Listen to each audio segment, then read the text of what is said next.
On veut la suite. On veut la suite. Très bien les enfants, je ne vais pas vous faire attendre plus longtemps. Alors, le lendemain, encore troublé par ses pensées, Lucas décide de parler à son pasteur après l'école.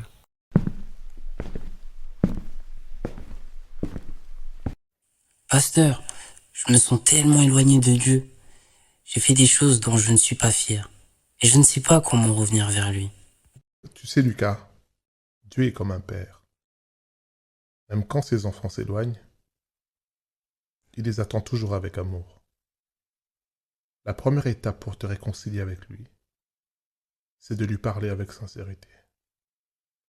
Tu peux aussi prier pour demander pardon. Dieu voit ton cœur et ton désir de revenir à lui. Ensuite, c'est important de réparer les erreurs que tu as faites. Le soir, de retour dans sa chambre, il s'agenouille et commence à prier.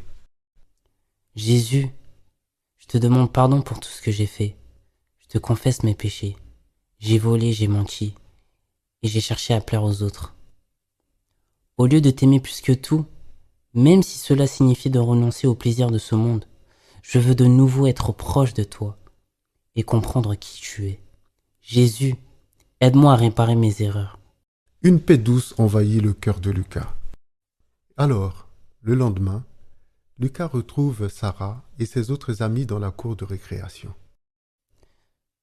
Je te demande pardon pour la façon dont je me suis comporté. Je veux être un meilleur ami. On t'a pardonné, Lucas. Viens, on va jouer. Le dimanche suivant, Lucas se rend à l'église avec sa famille. Pendant le culte, il se sent enfin en paix, priant avec tout son cœur. Lucas prend ses distances avec les amis qu'il avait poussés à voler. J'ai choisi Jésus pour guider ma vie. Mon bien-aimé Jésus, il est à moi, je suis à lui. J'ai choisi Jésus pour guider ma vie. Mon bien-aimé Jésus, il est à moi, je suis à lui.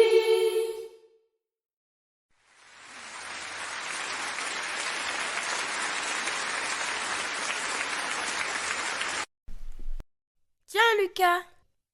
Ça fait un moment qu'on t'a pas vu. Tu nous ignores maintenant? Allez, viens. J'ai vu un super jeu en vitrine.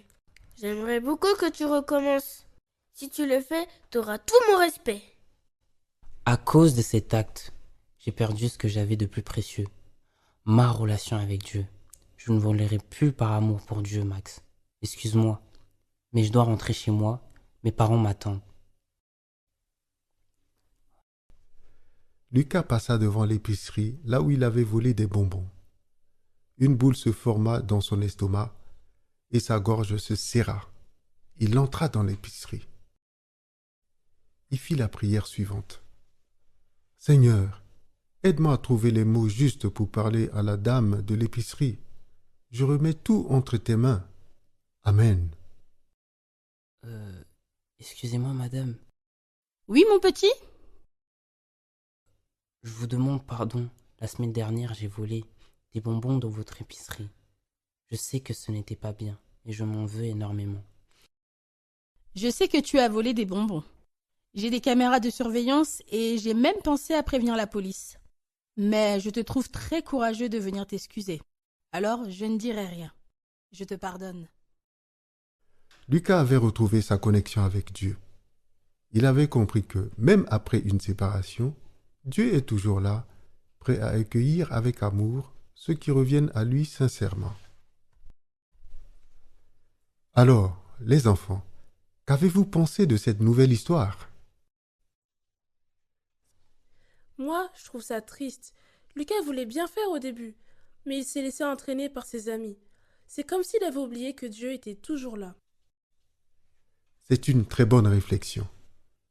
Parfois, quand on fait des erreurs, on a l'impression que Dieu est loin. Mais en réalité, il est toujours tout près. Bon, il se fait tard. Mais ne vous inquiétez pas, l'histoire n'est pas terminée. Nous reprendrons demain, cette fois-ci. Lucas sauvera un élève des mains de ses anciens amis.